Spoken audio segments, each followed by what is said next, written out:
Hobbit series का ये दूसरा हिस्सा है जहां रोमांच अब और भी गहरा और खतरा पहले से कहीं ज्यादा बढ़ चुका है। कहानी की शुरुआत होती है उन बहादुर बॉनों से, गैंडाल्फ और बिल्बो बैगिंस के साथ, जो ऑर्क्स की खतरनाक पकड़ से बचकर अब दूसरी पहाड़ी पर पहुंच चुके हैं। दूर आसमान की धुंध में उन्हें दिखाई देती है लोनली माउंटेन, वो पहाड़ जिसके सीने में छिपा है उनका असली घर, और वहां पर छिपा है वो खूंखार ड्रैगन स्मॉग। उसी पहाड़ के नीचे दफन है बेहिसाब खजाना और एक अनमोल रत्न, आर्क स्टोन, यानी राजाओं का पत्थर। और अब इन सब की एक ही मंजिल है, किसी भी कीमत पर उस पहाड़ तक पहुंचना। लेकिन खतरा अभी टला नहीं, ऑर्क्स अब भी उनके पीछे पड़े हैं। बिल्बो को आगे भेजा जाता है जासूसी के लिए। जब वो लौटता है उसकी सांसें तेज हैं, चेहरा पीला।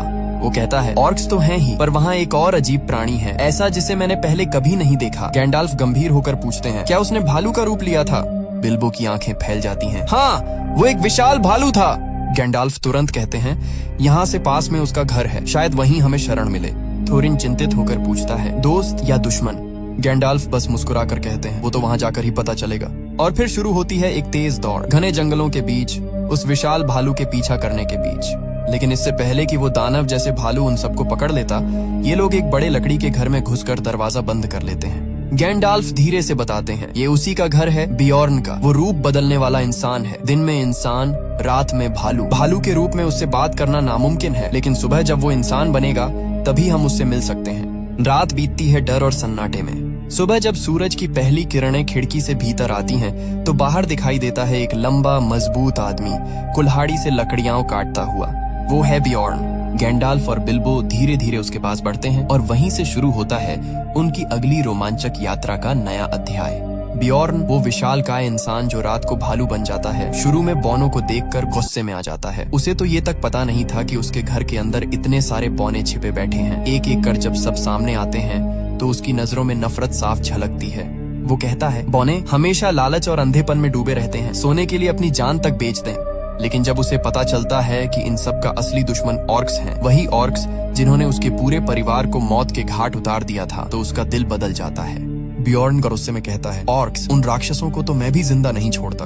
और फिर वो इन सब की मदद करने का फैसला करता है। वो उन्हें घोड़े देता है ताकि ये सब मिर्कवुड जंगल के रास्ते अपनी मंजिल तक पहुँच सकें। लेकिन मिर्कवुड अब पहले जैसा नहीं रहा। वो जंगल अब बीमार है। वहाँ हर तरफ अंधेरा, जहरीली हवा और एक डरावनी खामोशी फैली हुई है। गैंडाल्फ सबसे आगे बढ़ते हैं। अचानक उन्हें एक पुरानी पत्थर की दीवार पर अजीब से शब्द खुदे नजर आते हैं। ब्लैक स्पीच, वो भाषा जिसे कभी नेक्रोमेंसर यानी सौरॉन के अनुयायी इस्तेमाल करते थे। तभी गैंडाल्फ को किसी की जानी पहचानी आवाज सुनाई देती है, एल्फ रानी ग्लैड्रियल की।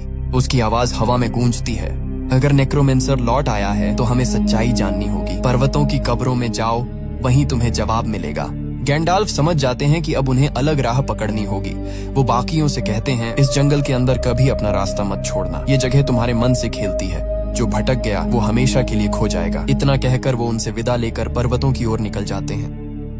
धीरे धीरे उन पर नशे जैसा असर होने लगता है। पेड़ झूमते दिखते हैं, जमीन घूमती लगती है और वो सच में रास्ता भटक जाते हैं। बिल्बो बेचैन होकर कहता है, हमें पश्चिम की ओर जाना था, लेकिन हमने तो सूरज को ही खो दिया है। वो एक ऊंचे पेड़ पर चढ़ता है ताकि ऊपर से रास्ता देख सके। ऊपर पहुंचते ही उसे धूप की एक किरण दिखती है। उसे रास्ता समझ आ जाता है, लेकिन तभी उसका पैर फिसलता है और वो नीचे गिर जाता है, सीधे विशाल मकड़ियों के जालों में। चारों तरफ चिपचिपे धागे और दर्जनों मकड़ियां जो उन पर टूट पड़ती हैं।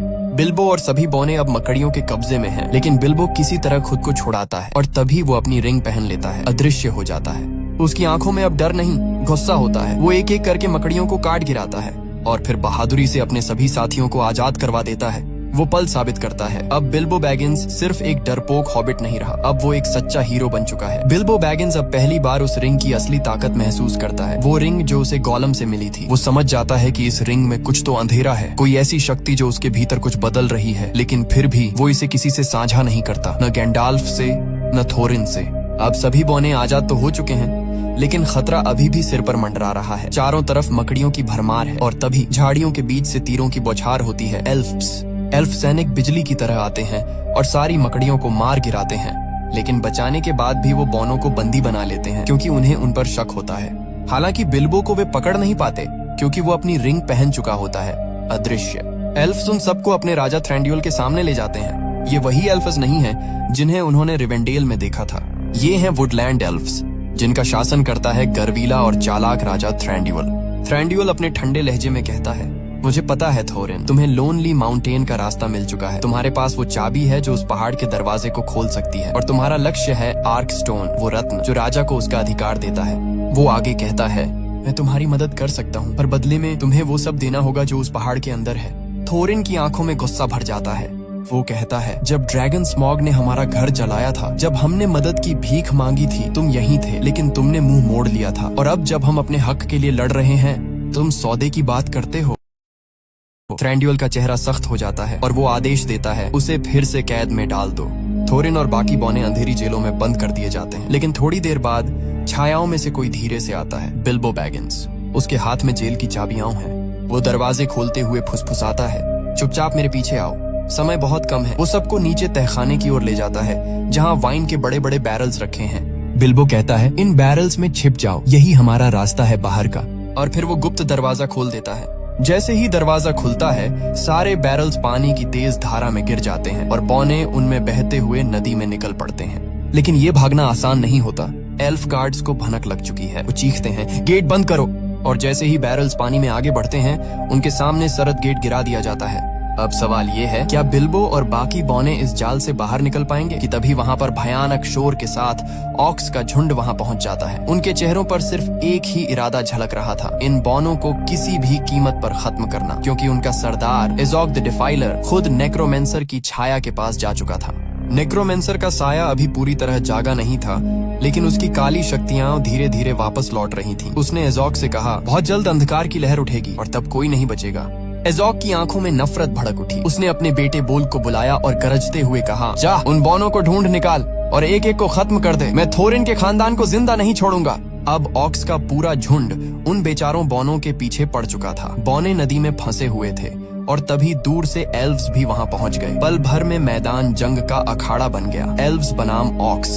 इसी अफरा तफरी में थोरिन और उसके साथी उस पानी के गेट को खोल देते हैं जहाँ वे फंसे हुए थे और बहते हुए नदी में निकल पड़ते हैं। ऑक्स उनका पीछा करते हैं, पर एल्व्स भी पीछे नहीं हटते। आखिरकार ऑक्स उनके भी दुश्मन थे। इसी लड़ाई के बीच दो बहादुर एल्व्स, टोरियल और लेगोलस, बौनों की मदद के लिए कूद पड़ते हैं। तीरों की बारिश होती है, तलवारें टकराती हैं और देखते ही देखते टोरियल और लेगोलस कई ऑक्स को ढेर कर देते हैं। इस मौके का फायदा उठाकर बौने वहाँ से भाग निकलते हैं। न ऑक्स के हाथ आते हैं न एल्व्स के। अब उनकी नजर पड़ती है एक शहर पर, लेक टाउन। थके हुए, भूखे प्यासे और बिना हथियारों के बौने वहाँ पहुँचना चाहते हैं। रास्ते में उन्हें एक आदमी मिलता है, बार्ड। उसके पास एक नाव होती है जो लेक टाउन जा रही होती है, लेकिन जब वो इन बौनों को देखता है तो तुरंत शक में पड़ जाता है। वो पहचान लेता है कि ये वही बैरल हैं जो एल्व्स के इलाके से भागे थे, इसलिए वो बौनों को अपने साथ नहीं लेना चाहता। लेकिन जब बौने उसे लालच देते हैं, सोने और दौलत का वादा, तो आखिरकार बर्ड मान जाता है। वो कहता है, ठीक है, पर अगर किसी को पता चला तो हम सब बर्बाद हो जाएंगे। और फिर रात के अंधेरे में बौने और बर्ड की नाव धीरे धीरे लेक टाउन की ओर बढ़ती है, जहाँ आगे उनका इंतजार है एक नई शुरुआत और एक बहुत बड़ा खतरा। और बर्ड चालाकी से अपने सारे बैरल्स को नाव पर लाद लेता है, लेकिन ये कोई साधारण बैरल नहीं होते। इन बैरल्स के अंदर छिपे होते हैं वो सारे बौने। बर्ड ऊपर से उन पर मछलियों की परत डाल देता है ताकि पहरेदारों को जरा भी शक न हो। मछलियों की बदबू से इंसान तो क्या, कोई जादूगर भी अंदर झांकने की हिम्मत न करे। और इसी तरह बिना किसी को खबर लगे थोरिन और उसके साथी चुपचाप लेक टाउन में दाखिल हो जाते हैं। लेक टाउन पहुंचते ही बर्ड उन्हें अपने घर ले जाता है। वो कहता है, रात ढलने से पहले तुम बाहर नहीं जा सकते। अगर किसी ने देख लिया तो मैं भी नहीं बच पाऊंगा। वो उन्हें कपड़े और हथियार देता है, लेकिन बदले में वो पहले ही उनसे सोने के सिक्के ले चुका होता है। उसी वक्त थोरिन की नजर खिड़की के पास रखे एक पुराने धनुष पर पड़ती है। वो पूछता है, ये तो ड्वार्विश धनुष है ना? बर्ड सिर हिलाता है। ये वही महान धनुष था जिससे कभी डेल शहर के राजा ने ड्रैगन स्मॉग पर वार किए थे। कहा जाता है कि उस राजा ने कई बार निशाना साधा, लेकिन हर बार थोड़ा चूक गया और उसी चूक ने डेल शहर को राख बना दिया था। इधर दूसरी तरफ कहानी का रुख फिर से एल्व्स की ओर मुड़ता है। एल्व्स ने एक ऑर्क कैदी को पकड़ रखा होता है। एल्फ राजा थ्रैंडविल खुद उससे पूछताछ करता है। वो गरज कर पूछता है, कौन भेजा है तुम्हें? किसके आदेश पर ये सब हो रहा है? उनर्क की आवाज में सिहरन होती है, तुम्हारी दुनिया जलकर राख हो जाएगी। हमारा स्वामी आ रहा है। एज़ोग सिर्फ उसका सेवक है। असली मास्टर बहुत जल्द लौटेगा और तब तुम सब खत्म हो जाओगे। थ्रैंडविल की आंखें ठंडी हो जाती हैं। वो अपने सैनिकों को आदेश देता है, सीमाओं की रखवाली दोगुनी कर दो, कोई अंदर या बाहर न जाए। लेकिन हर कोई उसके आदेश नहीं मानता। टोरियल, जो एल्फ सेना की प्रमुख होती है, चुपके से अपने रास्ते निकल पड़ती है। उसके दिल में कुछ और ही चल रहा होता है, क्योंकि जिन बौनों को वो बचाने गई थी उनमें से एक था किली, वो बौना जो उसके दिल को छू गया था। हाँ, एक एल्फ और एक बौना, दो ऐसी जातियां जो कभी साथ नहीं हो सकती। वहीं दूसरी ओर कहानी गहराती है। गैंडाल्फ अब पहुंच चुका है नाज़गुल के टॉम्ब पर। उसके साथ एक और जादूगर है, रेडगास्ट द ब्राउन। लेकिन जब वो वहां पहुंचते हैं तो जगह पूरी तरह वीरान होती है। ना कोई आवाज, ना कोई जादू का निशान, सब कुछ जैसे किसी ने मिटा दिया हो। गैंडाल्फ के माथे पर चिंता की लकीरें उभर आती हैं। वो रेडगास्ट से कहता है, यहाँ कुछ नहीं बचा, हमें डोल गुलडुर जाना होगा, असली अंधकार वहीं छिपा है। दोनों वहां पहुंचते हैं और वो किला सचमुच डर से ठिठका हुआ लगता है। टूटी दीवारें, बर्फीली हवा और हर तरफ सन्नाटा। गैंडाल्फ गंभीर स्वर में कहता है, रेडगास्ट, तुम यहाँ से वापस जाओ, मेरे पीछे मत आना, हमारा दुश्मन यही है। उसने खुद को अभी पूरी तरह प्रकट नहीं किया, शायद उसकी शक्तियां लौट रही हैं। वो किसी महायुद्ध की तैयारी में है। लेडी ग्लैड्रियल को ये सब बता देना। रेडगास्ट सिर हिलाता है और वहां से चला जाता है। अब गैंडाल्फ अकेला आगे बढ़ता है। किले के अंधेरे गलियारों में हर कदम के साथ सन्नाटा गहराता जाता है। अचानक एक रहस्यमय साया उस पर टूट पड़ता है। गैंडाल्फ अपनी जादुई छड़ी से उसे रोकता है। रोशनी फैलती है और तभी वो उस साये का चेहरा देखता है। वो कोई और नहीं बल्कि थ्रेन होता है, थोरिन ओकेनशील्ड का पिता, जिसे सबने सालों पहले मरा हुआ मान लिया था। थ्रेन की आंखों में दर्द और पागलपन एक साथ झलकता है। वो कांपती आवाज में कहता है, 60 साल हो गए गैंडाल्फ। जब ऑक्स और हमारे बीच जंग हुई थी तब एज़ोक ने मुझे कैद कर लिया था। मैं उसकी जेल में सड़ता रहा, उसने मेरी उंगली भी काट डाली। वो कांपते हुए अपना हाथ आगे बढ़ाता है जिसमें एक उंगली गायब होती है और उस जगह पर बस एक गहरा निशान। गैंडाल्फ हैरान रह जाता है क्योंकि अब उसे समझ आने लगता है कि ये सिर्फ बौनों की कहानी नहीं बल्कि अंधेरे के लौटने की शुरुआत है। और इसके बाद गैंडाल्फ थेरिन को लेकर वहां से निकलने ही वाले होते हैं कि तभी अंधेरे से एक भयंकर गर्जना गूंजती है। एज़ोक उसके साथ सैकड़ों ऑर्क्स झुंड की तरह गैंडाल्फ को घेर लेते हैं। माहौल में खून और गंधक की गंध भर जाती है, लेकिन गैंडाल्फ शांत रहते हैं। वो अपनी जादुई छड़ी उठाते हैं और एक तेज नीली रोशनी हवा में फैलती है। सारे ऑर्क्स कुछ पल के लिए अंधे हो जाते हैं। गैंडाल्फ गूंजती आवाज में पूछते हैं, तुम्हारा मालिक कहाँ है एज़ोक? एज़ोक गुर्राता है। उसकी आंखों में अजीब सी चमक होती है। वो हर जगह है। इतना कहकर वो हंसता है, एक ठंडी डरावनी हंसी के साथ।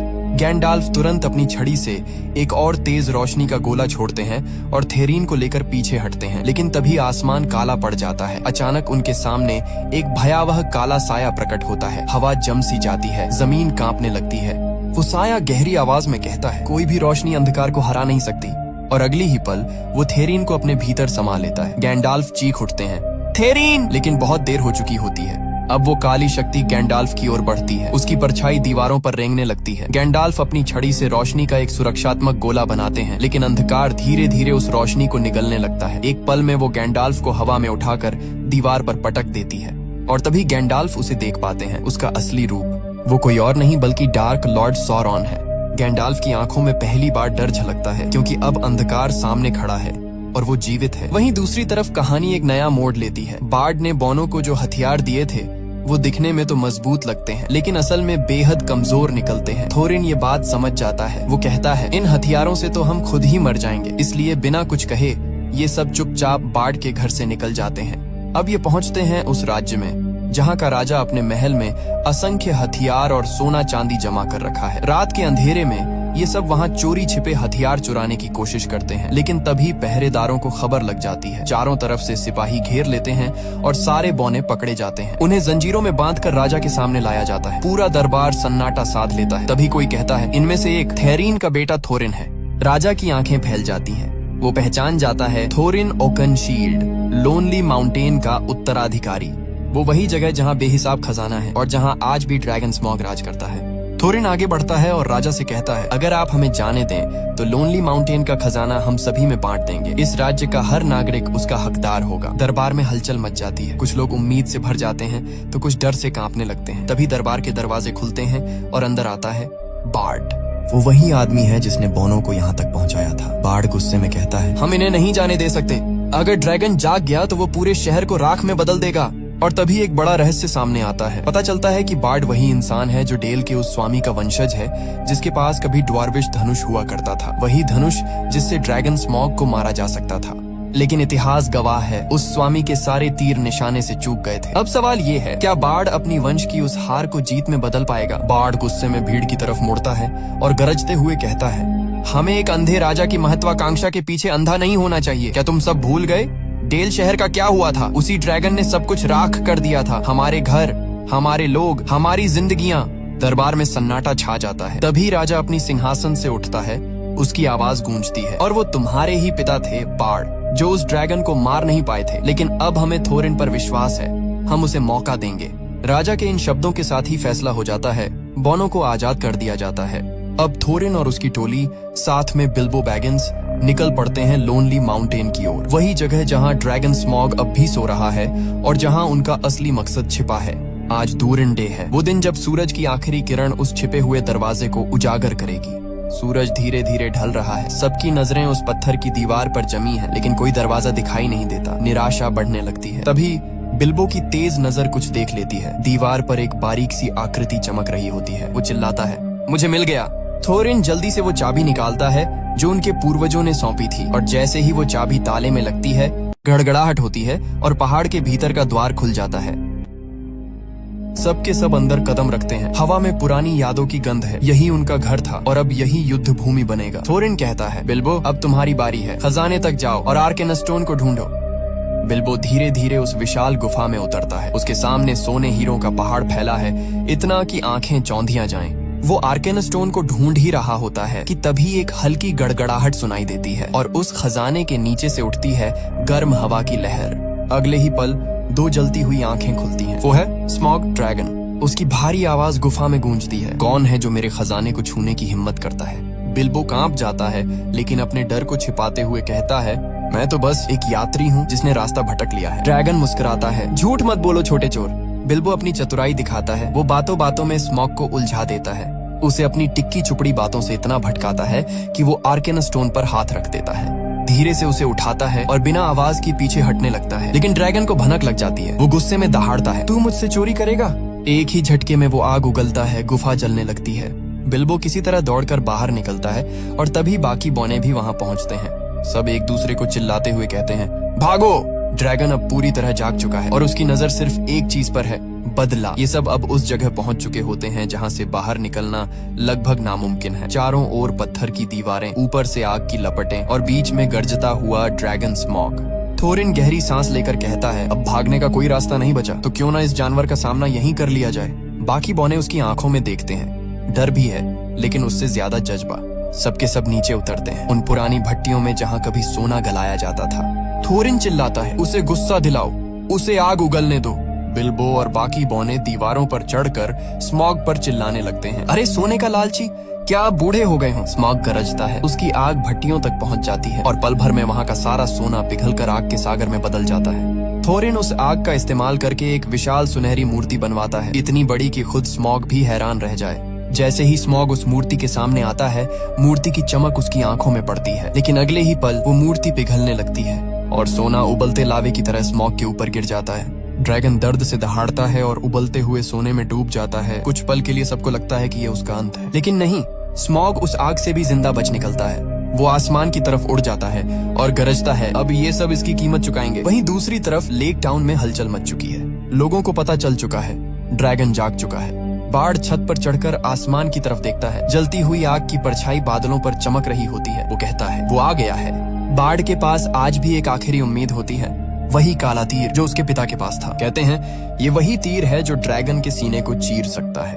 वो उस तीर को लेकर पुराने धनुष की तरफ बढ़ता है, लेकिन तभी राजा के सिपाही उसे रोक लेते हैं। राजा का आदेश है, तुम गिरफ्तार हो। बाड़ गुस्से में तिलमिला उठता है, लेकिन उसके पास कोई चारा नहीं। इसी बीच वहीं पास में घायल पड़ा होता है किली, जो ऑर्क्स के जहरीले तीर से जख्मी हो चुका है। थोरिन उसे पीछे छोड़ देता है ताकि उसका इलाज हो सके। उसकी देखभाल के लिए कुछ बौने वहीं ठहर जाते हैं, लेकिन तभी शहर पर ऑर्क्स का हमला हो जाता है। उनका नेता है बोल्ग एजॉग का निर्दयी बेटा। चारों तरफ अफरा तफरी मच जाती है। तभी समय पर पहुंचते हैं लिगोलस और टोरियल। टोरियल अपने जादुई औषधि और मंत्रों से किली के जख्म का इलाज करती है। वो उसके पैर पर हाथ रखकर कहती है, तुम नहीं मरोगे किली। वहीं बाहर लिगोलस की भिड़ंत होती है बोल्ग से। तलवारें टकराती हैं, दीवारें टूटती हैं, दोनों के बीच जबरदस्त युद्ध होता है। लेकिन आखिर में लिगोलस अपनी तेज चाल और सटीक वार से बोल्ग को हरा देता है। बोल्ग घायल होकर किसी तरह भाग निकलता है। युद्ध थमता है, लेकिन हवा में अभी भी खतरे की गंध बाकी है, क्योंकि दूर आसमान में आग की लाल लपटों के बीच ड्रैगन स्मॉग अब लेक टाउन की तरफ उड़ रहा है। बदले की आग उसके पंखों से झलक रही है। अंत में दृश्य एकदम भयंकर और तनावपूर्ण हो जाता है। गैंडाल्फ अब पूरी तरह से सैरॉन के कब्जे में है। उसकी जादुई शक्ति सीमित हो चुकी है। वहीं दूसरी तरफ बार्ड, जिसके पास वो आखिरी तीर है जो ड्रैगन को मार सकता था, वह भी अब कैदी बन चुका है। और अब वह दृश्य जो सबसे डरावना है, ड्रैगन स्मॉग जो पिघले हुए सोने में गिरकर हर कोई सोच रहा था कि मर गया, वह जिंदा निकलता है। उसकी विशाल छाया आसमान में फैलती है। पंख फैलाकर वो उड़ता है और सीधे लेक टाउन की ओर बढ़ता है। वो गरजता है, मैं आ रहा हूँ। नीचे लोग दहशत में देखते हैं। बिल्बो बैगिंस खुद को रोक नहीं पाता और धीरे से कहता है, हमने क्या कर दिया। उसकी आवाज में डर और पछतावा दोनों है, क्योंकि वो जानता है स्मॉग का गुस्सा पूरे शहर को राख कर देगा। और यही कहानी का ड्रामेटिक अंत होता है। अगर आप चाहते हैं कि हम इस कहानी का अगला हिस्सा भी दिखाएं, तो वीडियो को लाइक करें और कमेंट बॉक्स में बताएं। जितने ज्यादा लाइक्स और कमेंट्स आएंगे